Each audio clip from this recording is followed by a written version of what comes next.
क्यों डर करके सब पीछे खड़े मुझे नहीं पता। जिनके चरण इतने सुंदर हैं उनका मुख कितना सुंदर होगा। मेरी तो दृष्टि अभी तक चरणों में, मेरा मन भर ही नहीं रहा वहां से।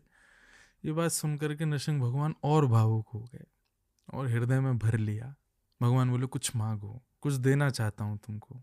तो प्रहलाद जी कहते हैं, श्लोक है मुझे याद नहीं आ रहा पर मैं अर्थ बताऊं, आ जाएगा तो गा दूंगा, कि आपके पुत्र कौन है?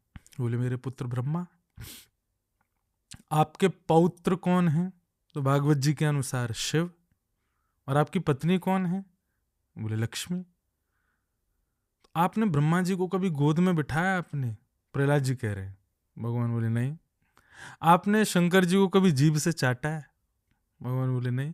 आपने लक्ष्मी जिसको पूरा विश्व चाहता उसके सिर पर कभी हाथ रखा आपने? बोले नहीं। तो बोले जो न ब्रह्मणो न भवस्य न वै रामाय यन्मेर पितः शिरसि पद्म कर प्रसाद।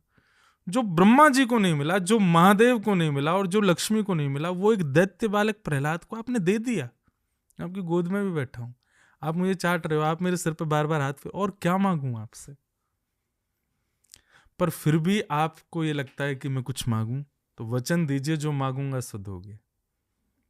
भगवान ने हाथ रखा, वचन देता हूं जो मांगोगे सो दूंगा।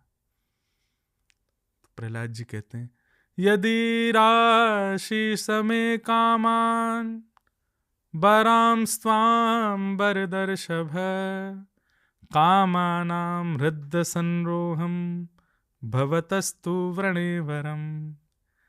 प्रहलाद जी कहते हैं, नाथ यदि आप मुझे देना चाहते हो तो एक वरदान दो कि जीवन में आपसे कभी कुछ मांगने की मेरे मन में इच्छा ही पैदा ना हो।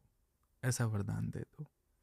मैं जब भी आपके सामने आऊं मेरे मन में कुछ भी मांगने की इच्छा ना आवे, ऐसा वरदान मुझे दे दीजिए। भगवान बोले और कितना लूटोगे भाई प्रहलाद, जब से आया हूं तुम मेरे को छीनते ही जा रहे हो। तुम्हारी बातें सुन के मुझको वैकुंठ छोड़ने का मन हो रहा है। तुम्हारी बातें सुन के मेरा मन होता है संसार को कोई और संभाल ले, मैं तुम्हारे पास ही रहूं। और प्रहलाद को हृदय से भगवान ने लगाया। ठाकुर जी रोने लगे और प्रेमाश्रुओं से प्रहलाद और श्री नृसिंह दोनों के नेत्र सजल हो गए। अंत में फिर प्रहलाद जी ने एक बात कही कि मेरे पिता मेरे सर्वस्व हैं, उनका भाव जो भी था मुझे वो मैं भूल जाता हूं, पर वो मेरे पिता हैं, आप कृपा करके उनको अपने चरणों में वास देना। भगवान कहते हैं प्रहलाद ये बोलने वाली बात ही नहीं है। तुम्हारे जैसा सुंदर स्वभाव वाला, सुंदर तेजस्वी, इतना विश्वास युक्त, इतना पॉजिटिविटी जिसके अंदर हो, ऐसा बालक जिस कुल में जन्म लेता है ना, उसकी वजह से उसकी 21 पीढ़ियां तर जाती हैं। तुम अपने पिता की बात कर रहे हो? तुम्हारे 21 पूर्वज तुम्हारे सब तर चुके, सब भगवत धाम चले गए, सबको सदगति प्राप्त हो गई है, इसलिए तुम चिंता मत करो। और ऐसा कह के भगवान नृसिंह प्रस्थान कर गए।